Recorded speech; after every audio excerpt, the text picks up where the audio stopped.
Buckle up, folks, because today we're diving headfirst into a world where the battle for podiums happens in pixels.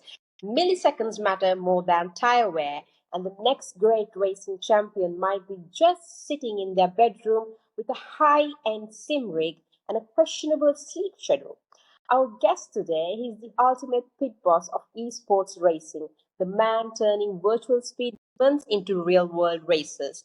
From unearthing motorsport talent through Nissan's GD Academy to working alongside none other than Fernando Alonso, he's been at the heart of proving that esports isn't just a game. It's full throttle, high stakes proving ground for future of motorsports.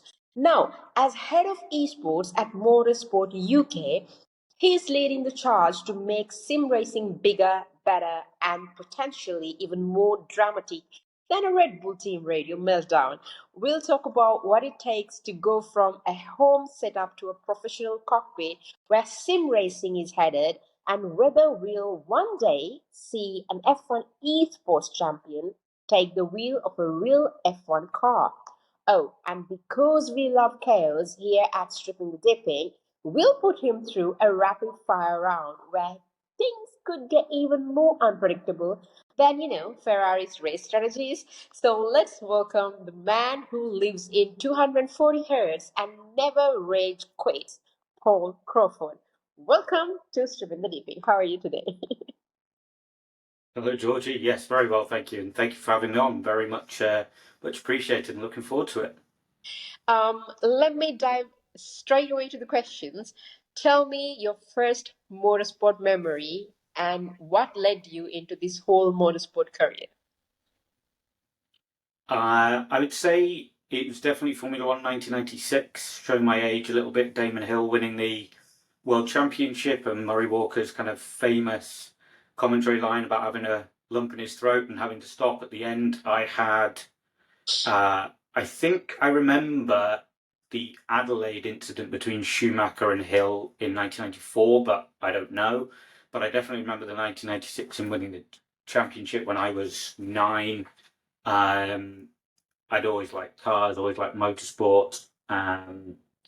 It was kind of, it wasn't like somebody introduced me to it. It was just in me from day one. Cars, tractors, lorries, motorsport, racing, anything with an engine, basically. And yeah, I remember that. And I also had the 1996 Formula One season review video back in the day that I watched until it broke. So if I ask you to introduce yourself, and if I ask you who is Paul Crawford, how would you introduce yourself?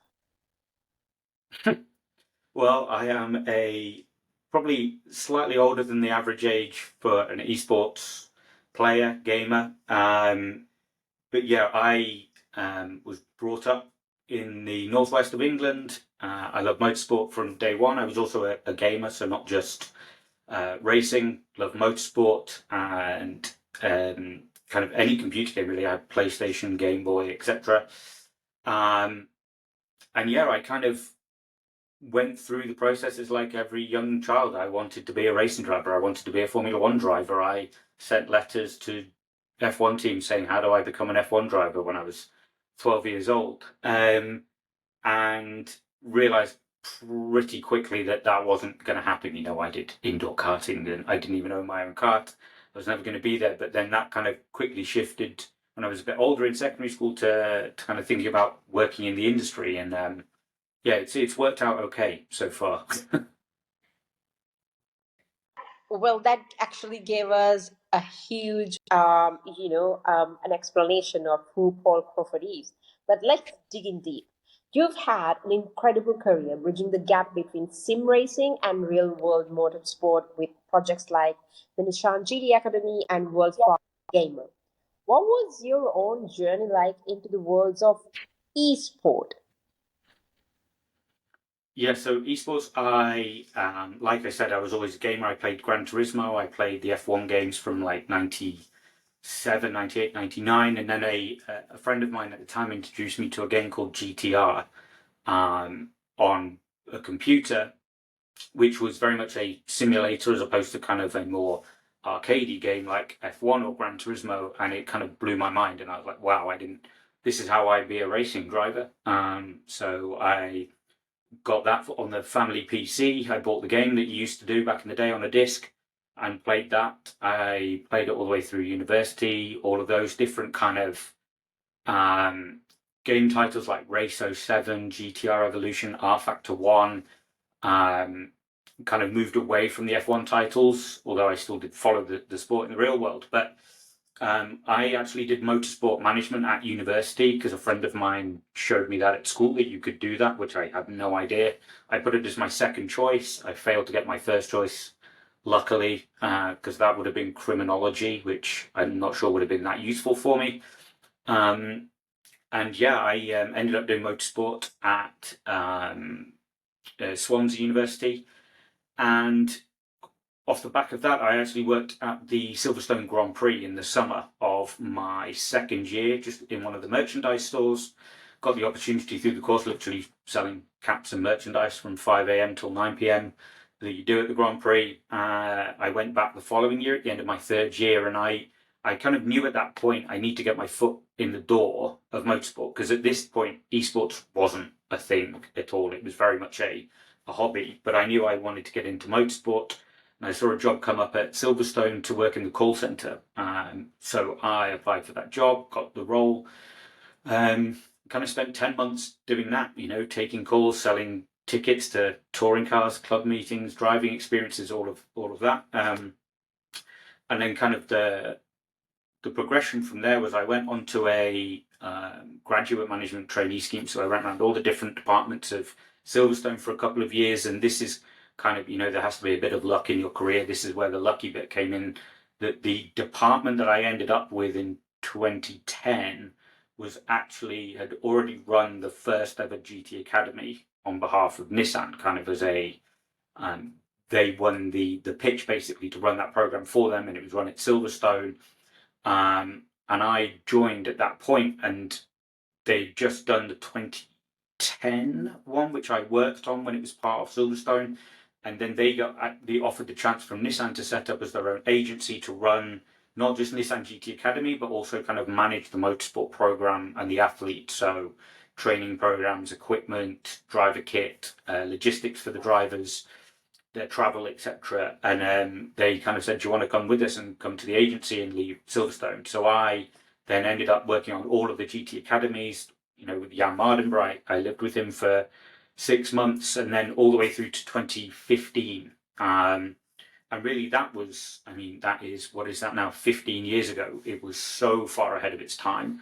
Darren Cox from Nissan at the time, he's famously said it multiple times, but there was articles saying that we were going to kill drivers if we put them in real world race cars from gaming, and it was kind of unheard of. But these people we were genuinely changing lives. People were becoming racing drivers from it.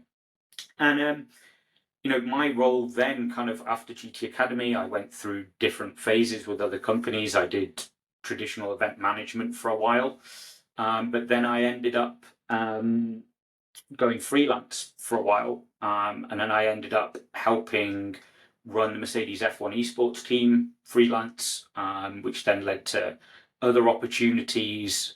Certainly then when lockdown came along, we ran the All-Star Series, which you kind of alluded to earlier, World's Fastest Gamer, Virtual Le Mans with Fernando Alonso, and I kind of ended up working at WTF1 for a while, and then I had a call from Motorsport UK saying that they were getting involved in esports. What should they do? We had a chat, and here I am. In a nutshell, I tried to keep it brief. I mean, that's one hell of a journey. Yeah, it is pretty unbelievable when you look back at it, but you don't kind of realize it when you're in it, I guess. I mean, you're from here to here to here. You've been everywhere within a time slot. So you know people who knows people who knows people, and Yeah. been connecting. So in your head, sir, and your brand face, it's multi-million worth it, because like they say, your net worth is your network. So basically your network is net worth, and you, if we calculate it there, that's a huge profit that you have with your face itself. But Yeah. let's talk about your experience. What was it like watching sim races transition to real cars? And did anyone ever totally shock you with their talent? Yeah, it was a really interesting process, and it still is because I mean, from my point of view, and maybe we'll come on to this later, but it's kind of a proven concept now that you can go from sim racing to the real world.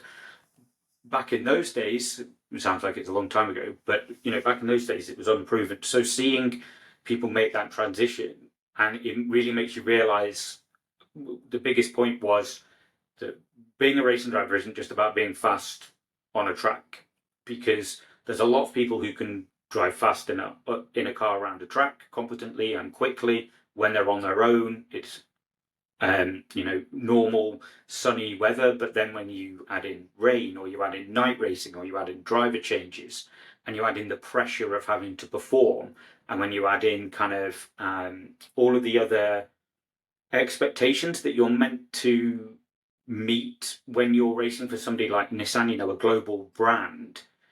The interesting piece was that these drivers in sim racing and all the way up to world's fastest gamer and beyond is that they've often got to that level on their own. They've just put in the grind, got to that level, and then as soon as they kind of sign a contract to race for somebody, there's then we have to do it our way. You have to think about your nutrition and your training and your physical training, and there's a lot of, well, I got to here on my own, why do I need this? And it's explaining that process. So seeing how people adapt or didn't adapt, and each driver needed different priorities. Some might need more help on the physical side, some might need more help on the mental side, and we were even in those days we actually employed chimp management who worked with British Cycling to help with the mental approach and the psychology of being a competitive racing driver.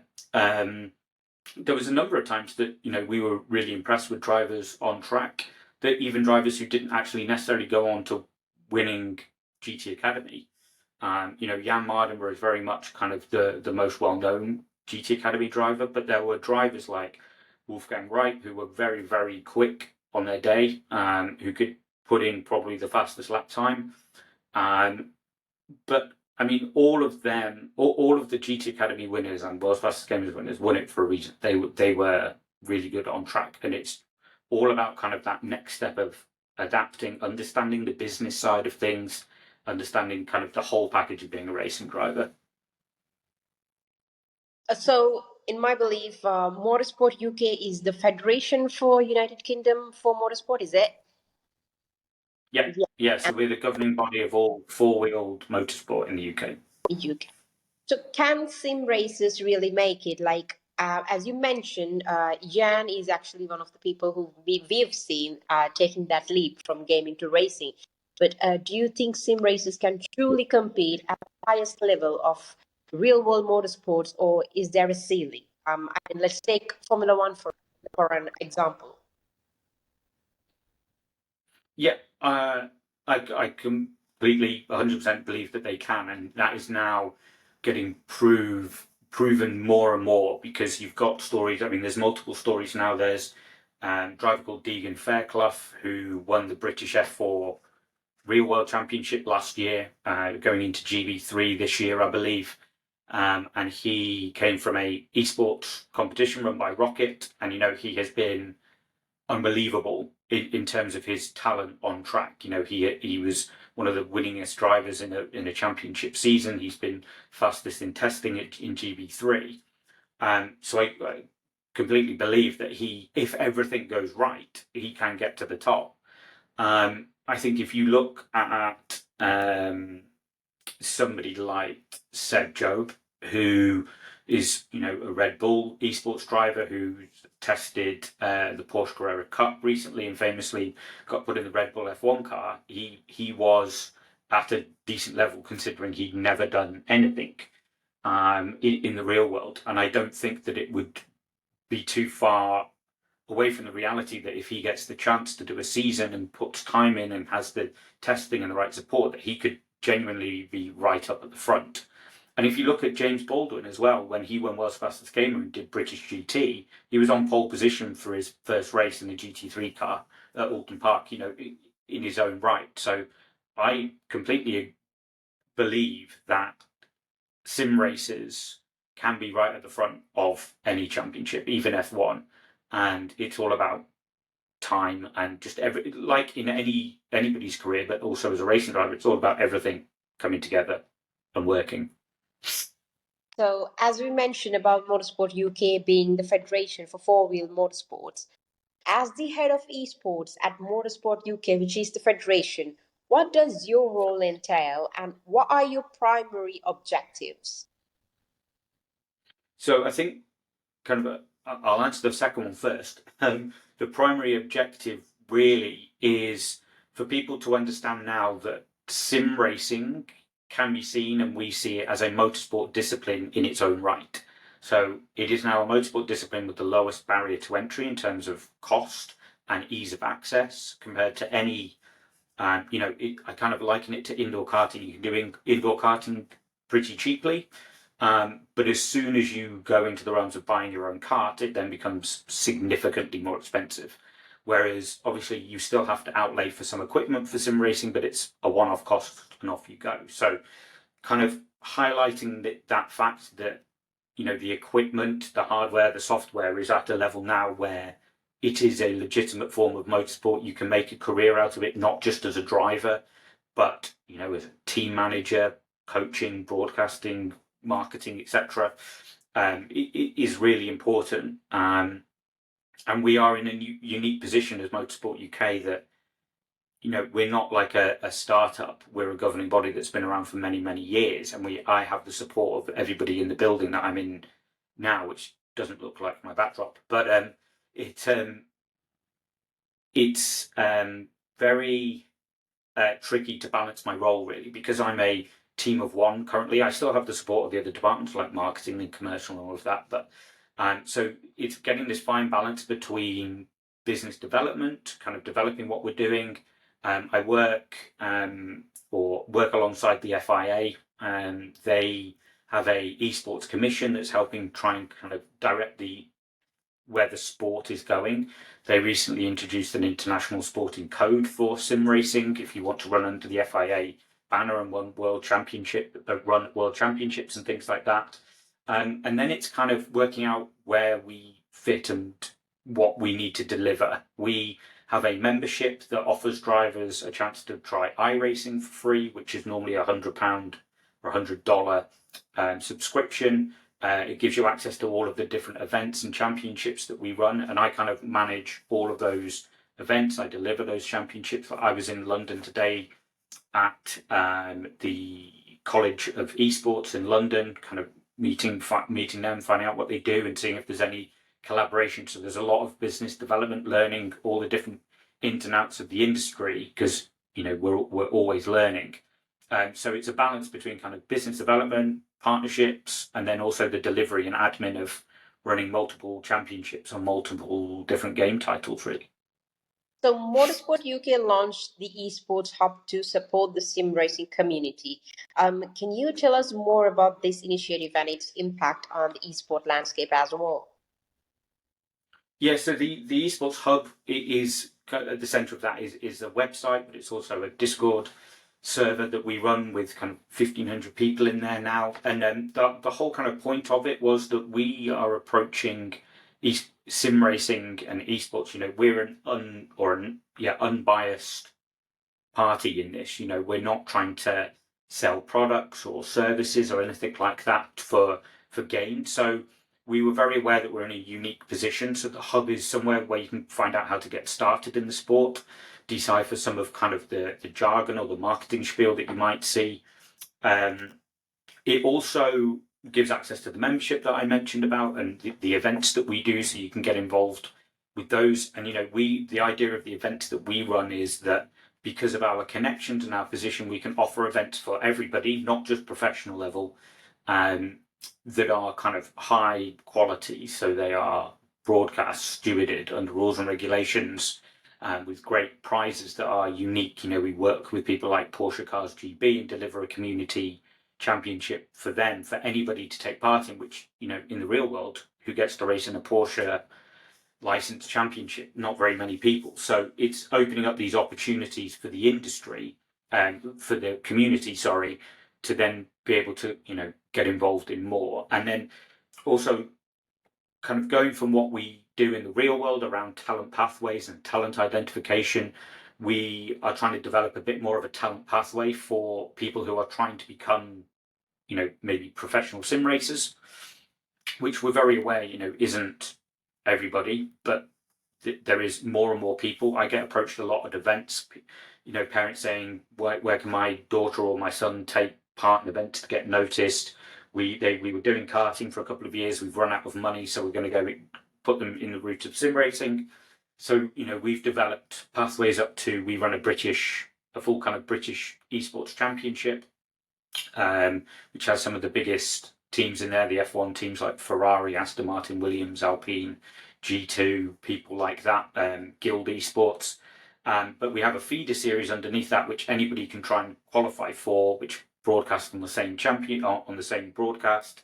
And then the top two from that get a free entry into F4 Esports. And the top two from the previous two championships have gone on to sign for pro teams. So we're really trying to extend that further, so go even lower, introducing sim racing to people who've not had the chance. So people like myself, when I was younger, I was very lucky that somebody happened to show me this sim racing game. But nowadays, if I got shown a sim rig and was like, wow, I didn't know you could do this, that's kind of one part of what we're trying to do. And then finally, kind of on that community level, there are a lot of people where sim racing and esports is their hobby. That's what they spend their disposable income on. So giving them kind of great races, great projects, competitions to take part in that weren't necessarily available before, and that we can deliver in our kind of unique position within the industry, really. So while you do all these work with esports and teams and people, what are some of the biggest challenges you faced in promoting and integrating esports within the traditional motorsport community? Because even still, I believe there are people who prefer the traditional motorsports over sim racing, and sometimes they might not see how important it is for the kids growing up who are getting into motorsports to have the experience at least in sim racing so that they can compete in the real world motorsport as well. So what sort of issues and challenges have you faced, and do tell me. I think the main issue, and it all stems from kind of stereotypes and stigmas around esports. It's very much seen as, oh, it's just teenagers in their bedroom, it's just playing games, it's not, there's no kind of purpose or substance to it. Whereas, like I said previously, the last 5-10 years, and certainly since COVID, the growth of the hardware and the software has kind of completely changed that, which is why we're trying to help with this kind of journey. But I think the hardest bit is the stereotype. So you've got all of these people who are probably over the age of 25 who've taken part in motorsport for 20-30 years, and they just think that this is playing a computer game. And what we're trying to show them is that this is beneficial to you as a racing driver, because it is, everybody uses the example, but you can learn tracks you've not been to. There's so many different cars, there's so many different tracks that you can use now on simulators. But also there's other elements to it. It is practicing racecraft, it's practicing being on track with other cars, how you can line up overtakes, that sort of thing, which I just think it's about exposing people to it and getting them to do it now, because they might have tried it in 2010 when I started, 2008, when the equipment wasn't very good, and it was very much in its infancy. And I completely understand why they would be kind of a bit more, oh, I don't get it. But I think when you've got people now like Max Verstappen, who does sim racing in his spare time voluntarily, he runs it, or part owns a sim racing team, and he is streaming on Twitch every week that the mainstream media never seems to talk about. But yeah, he's kind of streaming every Wednesday or whichever day it is with his Team Redline team. But he has said in interviews, with David Coulthard, saying, I like doing sim racing. It keeps me sharp. It maintains my kind of level, and it's fun. I like racing, and it's just a different form of racing. And he likes the challenge of trying to be as quick as the pro level sim racers, who are very, very quick. And obviously in sim racing, you have an infinite amount of time to practice. compared to the real world.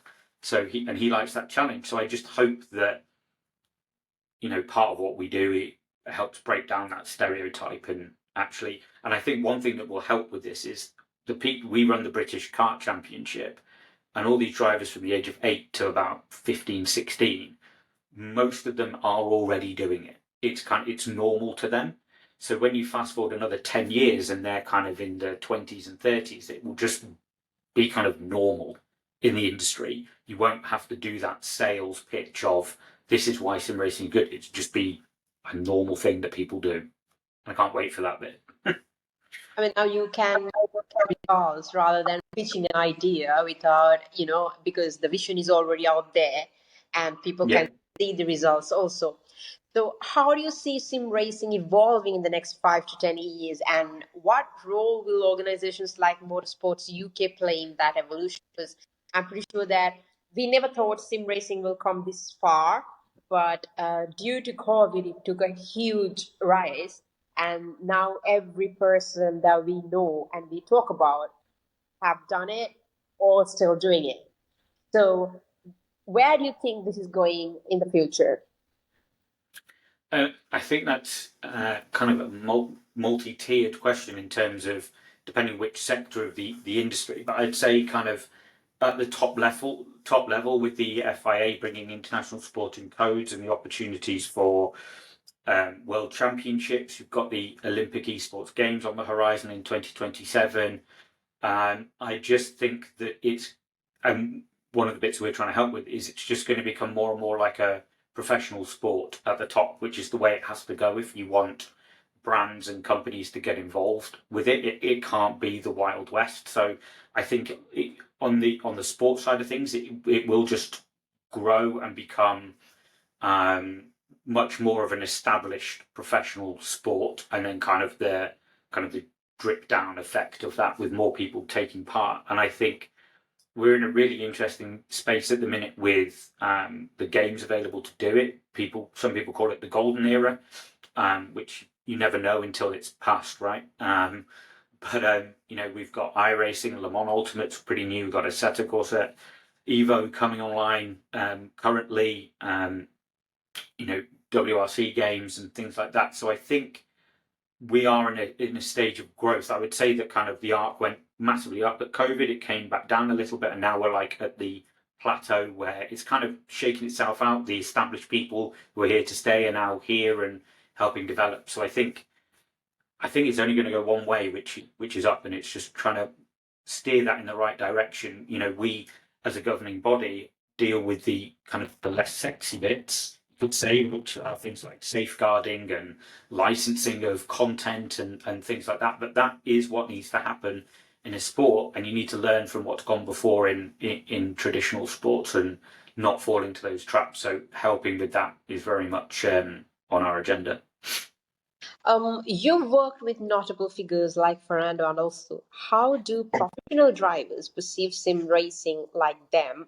And do you see more of them getting involved in the future? Because we've seen the youngsters, if you take Max Verstappen and sometimes Lando Norris, and everyone is doing the sim racing. But when it comes to the older generation, Fernando Alonso, Lewis Hamilton, I hope that they're not going to come with pitchforks for calling them older generations, but you know what I mean.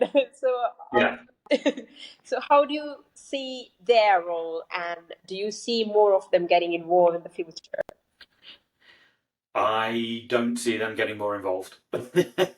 I think, like everybody, by the time you're, again, without being mean about anybody, but when you're older, you kind of know what you like. You've tried lots of different things. And, Fernando in lockdown was massively into it. He did it a lot. But when he was involved, he was more on it, more competitive than almost anybody else I've ever worked with. We managed his team when he entered virtual Le Mans during, must have been 2020 or early 21. And, he was doing full stints in his car, coming back with spreadsheets of how he changed the setup, what lap times he was doing, the tyre wear rates. And, he was treating it as if it was like any other race or competition that he wanted to try and win. But other than that, I think, a lot of them tried it in the competition that we did and they had fun at the time because there was nothing else to do. But yeah, certainly the older generation, I don't think they're going to be the ones that we're going to be able to convert. I think it's kind of Max Verstappen and those people that are leading the charge, that era, and then kind of younger. But I mean, there's a lot of people like me, I'm 38 now. I'm not yet at F1 retirement age, so I'll carry on with that. But it's, I'm probably a bit older than most people think of when you think of esports. But sim racing's age is actually a bit higher than traditional esports because, like you said, when it becomes somebody's hobby, there's a lot of disposable income. And also, we just want to be racing drivers, and it's the way that we can do it, basically. So, regardless of age, and there's content creators in sim racing who are in their 40s and 50s, which is great to see as well. For listeners interested in pursuing a career in sim racing, what advice would you offer to help them get started and succeed? I mean, let's forget about the succession part. How would they start? So it kind of depends. If you want to become a driver, I mean, it's fairly simple. It's, getting we always say equipment doesn't matter to a certain level in terms of if you've got a steering wheel and pedals, you can get right up to very near the top. And maybe you need better equipment when you get further on. So if you buy a steering wheel and pedals for £100 off Facebook Marketplace or eBay and attach it to your desk, that's all you need to get started. And then, on our website, we've got a whole list of about 45 different communities that have established the industry. We vet them in terms of that they're a safe, fun place to get involved. They're run in the right way. And they're across all the different games, from Gran Turismo to Rally to Forza to iRacing. And just, it's where you can find like-minded people and go racing. If you go onto iRacing, you start as a rookie. You can only access certain cars. You get help through the game on how to set up your equipment, and you go racing, and then you just progress. And then once you come out of rookies, you get a rating like you do in chess, for example. You enter a race, you do well, your rating goes up. If you don't do well, your rating goes down, and it's all match made. And it's a fairly easy one that you can just keep racing and try and get your rating up till you're at a point where big teams are going to take notice of you. But that's where we're trying to help with the events that we do. It's like introducing you to taking part in league races where you race the same people each week, and this talent pathway of, well, look, you can enter our Formula Ford 1600 championship or try and enter. We do it each year, so if you fail this year, then you've got a target for next year, and then you might get the exposure of taking part on the broadcast and get teams to see you. But it's really just like everything. It's like, just get started. Don't worry about having the best equipment or the fastest PC or the best internet. It's like, just do what you can do, and you will kind of find your way if you're into it. It's like, people say, how did I get started? It's like, well, I just did what I could at the time. I played on a Game Boy with an F1 game, and then you go up to the next thing and you get a PlayStation for Christmas maybe, and you're like, oh, well, I'll get the F1 game. And it just naturally kind of, you follow a path. So it's just get started. There's a lot more places now that have, there's a lot more sim racing venues in the UK now where you can go and try out equipment, like a Brutesy have a showroom. There's Simply Race with equipment there, and you can go and try it like you would in indoor karting. If you go indoor karting and go, not for me, that's fine. And it's the same with sim racing. You can try it and you might go, oh my God, I need this in my life. This is my new everything. So, I want to ask you, let's talk about the similarities and the differences, but from the traditional motorsports to esports, but I have a few differences. Anybody can say the differences. Like, for an example, when you drive in sim racing, you don't harm yourself or injure yourself in real life. No, you don't damage the cars. So there are, some of the differences that we can actually say. But what are the similarities that you can say between the esports and traditional motorsports? The similarities, you say, or the lack of the similarities? Yes. Well, I think the similarities are because it's simulating what you do. How you approach driving the car. So if you go down to like the granular detail, it's like you can learn tire management, not turning the steering wheel too much, not scrubbing too much speed, how you apply the throttle aggressively or smoothly depending on the car, how you brake. Do you do trail braking? Do you need to brake in a straight line and come off the brakes and turn in? Kind of that driving technique is very much transferable. And the beauty of it is kind of, if you then get the chance to drive a real world race car, and it's like, and the team will say, oh, you need to drive it in this manner, you can then go and do that in the sim to practice. So it's like, if you have this, if you need to really turn the steering wheel hard to get it turned in on that car, you can go and do it on the sim. And also kind of what I was saying earlier about racecraft, just being on track with other cars, because in the real world you don't get hardly any practice of that. Obviously it's pretty much only when you're racing. Sure, in practice you might have it a little bit, but most of the time you'll get out of the way, or you'll leave a gap because you want to be lapping. Whereas in sim racing you can do, there's hundreds of races all the time on iRacing and Le Mans Ultimate and R Factor 2, and you can just learn what it's like to be on track, where you can leave space, where's best to line up and overtake, the do's and don'ts of that sort of thing. So those are the similarities, and kind of just going back to your point on why they're different. Yes, you don't get a damage bill. You can damage the car, but you don't get the bill after, which is the main thing. But I think one thing that really came up when I was working with James Baldwin when he was doing his British GT Championship is that, he was like, oh my God, you just don't get any time in the car. They have like an hour practice session. You're like, oh, great, I've got an hour. It's like, well, no, it's not, because you need to go out and the pro driver will go out and bed in a set of brakes for 2 laps. Then you'll go out and on an installation lap. And then, oh, there's a problem with the car. So actually we've lost 10 minutes. And then you need to do an out lap, 3 flying laps, come back in, check the car, change the tyres. Then the pro driver goes in. So actually you end up only getting like 8 to 10 flying laps, maybe, in practice. Whereas again, in sim racing, you just do as much as you want.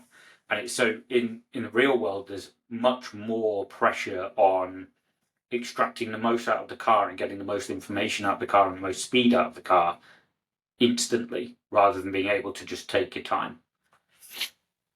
Before asking you the last question, before we jump into rapid fire questions, I have an extra question to ask you. After listening to all these details that you've been telling me, and for all the listeners, I want to ask regarding the evolution of esports. Now, in real motorsports, even for Formula One, we use wind tunnels. And then nowadays in Red Bull, they're trying to use AI-driven simulations to reduce tunnel dependence. So they're using the CFG, if I'm not wrong, CFD, sorry, computational fluid dynamics and all that, just to cut away from the wind tunnels. So we've been talking about all these AI all the time in all the platforms, but do you think that AI can be a thing for esports as well?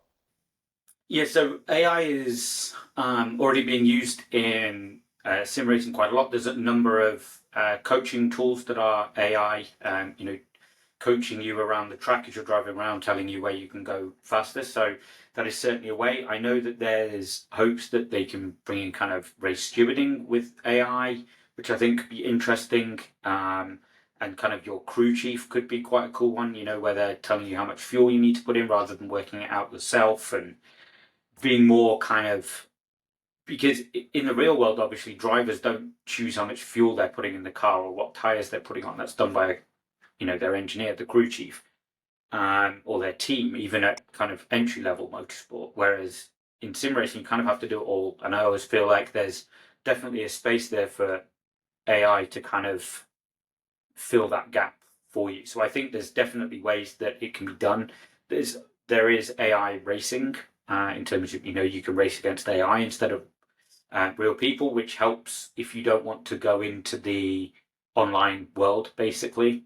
I have also seen Twitch channels that just broadcast AI cars racing against each other, which is mad, but here That's, we are. mind blowing, but at the same time, that's crazy to think like that's wild. Like you can have an AI racing, and you can actually race against the AI as a partner, as a competitor. That's crazy. Have you ever seen anybody winning, beating AI? Oh yeah, I mean this isn't probably AI as we think. Being able to race against the computer, as it was always called when I was younger, has always been around. But it's just uh, um, the ability of the AI has gone up. And normally, what you can do is you can turn it up or down as to whether how difficult it is. So it's not like a chess master trying to beat a chess bot. It's a little bit different. But yeah, it is certainly an interesting point. AI is very much in fashion at the minute and here to stay, I think. So we definitely need to get on board. So across your career, you've been in everywhere, and being very connected in the motorsport. So, across your career, what's the most insane esports moment you've ever experienced and witnessed? I mean, the most insane experiences for me were going to places like India with to do like the Indian national finals. Where esports is such an emerging sport compared to kind of places like the UK. But I think in terms of an actual on track moment, I think it was either um, Alonso's untimely end to the virtual Le Mans series when we were managing that after his stint. It was just one of those things where he got caught out by a way that you have to. He got a black flag, which meant he had to come into the pits, but he also only had enough fuel for one more lap, but he didn't set the car to refuel instead of serving the penalty. So then he served the penalty, but then couldn't refuel and didn't have enough fuel to finish the lap. So we ended up getting booted out of virtual Le Mans because he ran out of fuel, and that was one of the most kind of Rookie mistake. crazy. Yeah, and teams were offering to push him around the track for a lap to get round, but the organisers wouldn't allow it, unfortunately. Things like that. But in lockdown, when we went from it was literally the Australian Grand Prix got cancelled, and 3 days later we were delivering this event that had Sebastian Vettel, Mario Andretti, Juan Pablo Montoya, all of these massive names. Jack Villeneuve was racing using a controller. Dindo Capello, no, Emanuele Pirro was racing in a garden chair with a entry-level steering wheel, and they were all just getting involved. And when you just sat there like, how has this happened? How am I involved in this? That's crazy, and that's amazing experience. Okay, so let's jump into the juicy questions that I'll be asking you. The rapid fire questions. The first question is the classic question that we've been asking for 4 years from every single guest who's been coming over the podcast, including Mario Andretti, by the way. Right? So I hope that you usually enjoy good pizza. No, you don't put pineapple on pizza. And in fact, I go even further than that. You don't put fruit in a main course. And I'm talking, you don't put cranberry on your turkey, you don't put applesauce on your pork, none of that. Not interested. Before I even jumped in and asked, what do you think about pineapple on pizza? You need questions straight away when I ask you about the No. pizza. Yeah, of Okay, course. What else would it be? That's the main question about pizza, right? ask you, would you like banana on your pizza? Because Ben Hunt did. No. Although you can get dessert pizzas now, can't you? Which is like chocolate and instead of I mean, I would tomato. prefer a classic pizza, like margarita pizza. But Yeah. yeah. All right, so this question is taxi dinner avoid. You have to choose let's take the Formula One grid. You have to choose past or present, a driver to drive you to the restaurant from your house to the restaurant as a taxi driver. And you need to choose one person to have dinner with you and have a chat, a long conversation, about how's life, why did you fail at this race, and how did you win this, random stuff. And then you have to choose one person that you would avoid at any cost. So what are the options? Sorry, a taxi driver, somebody to then spend time with, and somebody to avoid. Yep.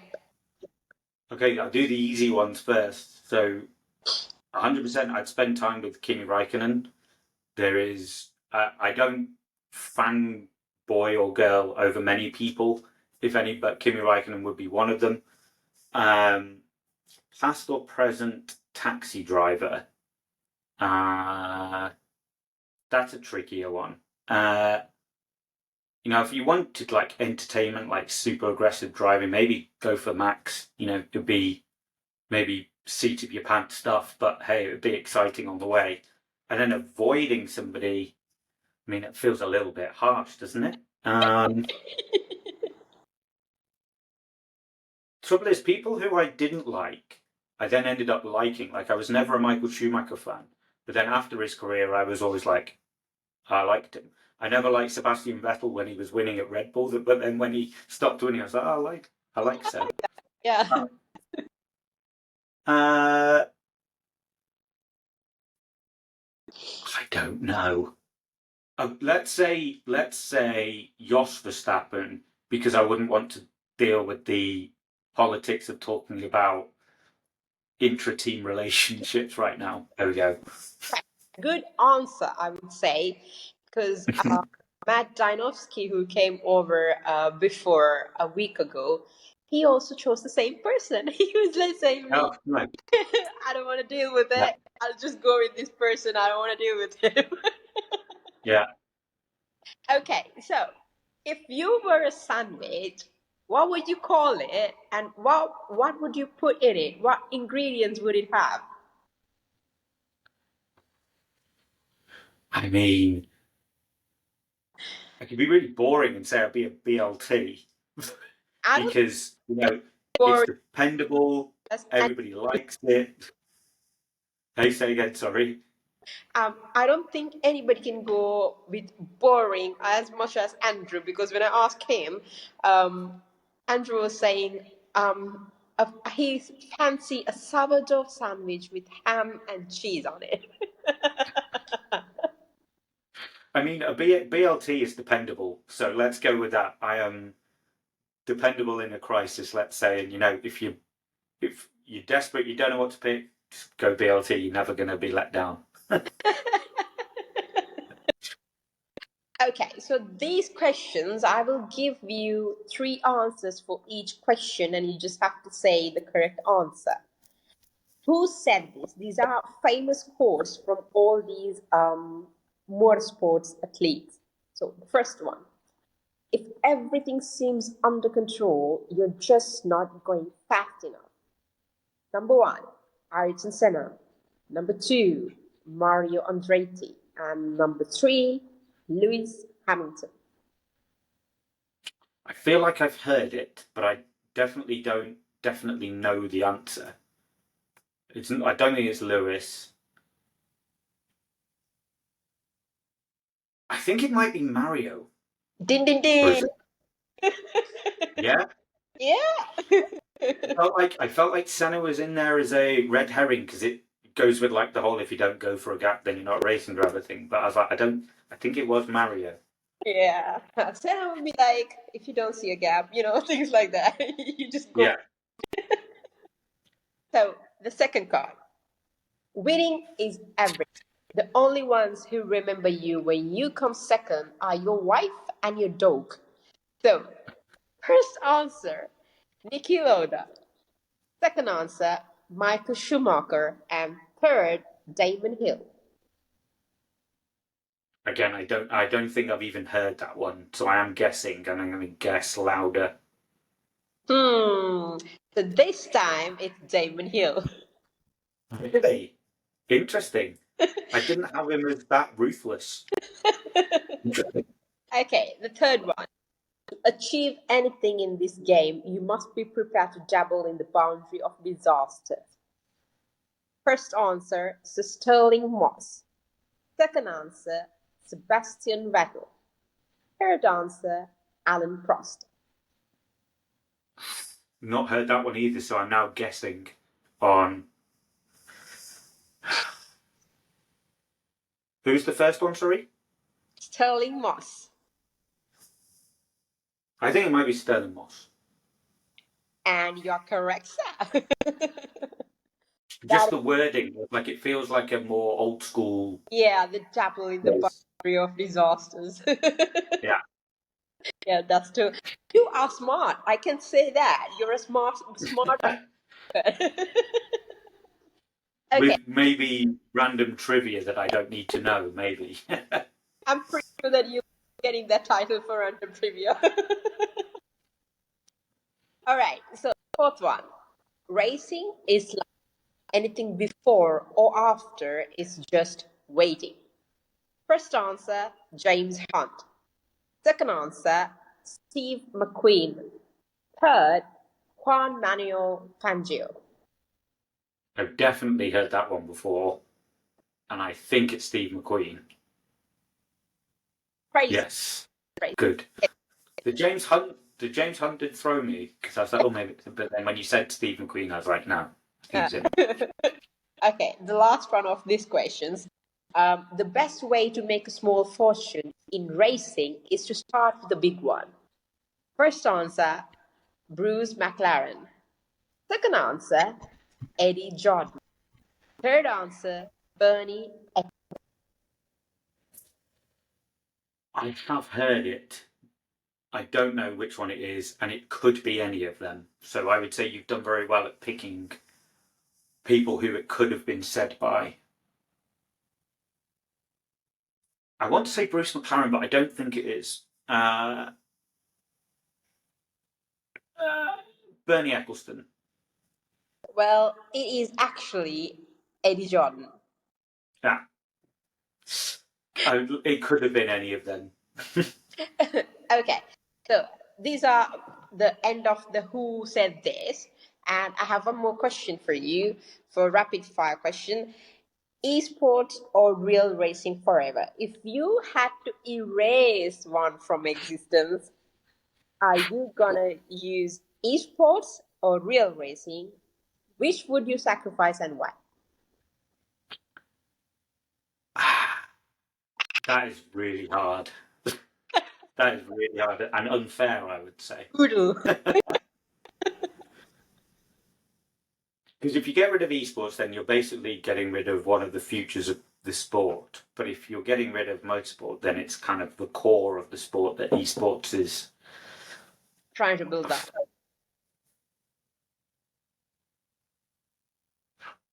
I guess as head of esports at Motorsport UK, I have to say.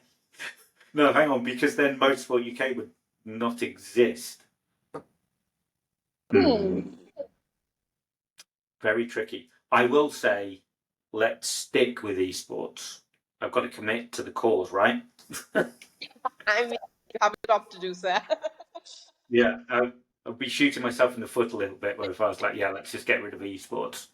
Do you have any hidden talents or hobbies outside of motorsports that can surprise people? Talents or hobbies? I wouldn't say there was anything particularly interesting. I am father of one, about to become two, so I don't have much time these days. I played golf to a very poor level. I've done a lot of different. I've done photography. I once was a photographer at a British touring car round and got some published in a hospitality brochure. Wow. Maybe that's a random thing. But That's amazing. I've tried a lot of different things in my life, which I think which should do. But I'm pretty sure all these hidden talents that you've had, that's gonna knock your socks off once you become the dad of two. yeah, yeah, Kids and juggling with esports as the head of esports for UK Motorsports, and doing all that and come to keep a sanity. yes. Keeping my sanity, that is my hidden power. Yeah, I'll Well, take that. Paul, it's been an absolute pleasure having you on stream. Your insights into the world of esports and intersection with traditional motorsports are truly enlightening. To our listeners, stay tuned for more exciting episodes episodes as we continue to multifaceted world of racing. Before we say goodbye, do you have any final words to say to all of these listeners, and where can people find you? All I have to say is get involved in sim racing. It's much better than you might think it is, and go to esports.motorsportuk.org and you can find it all out there.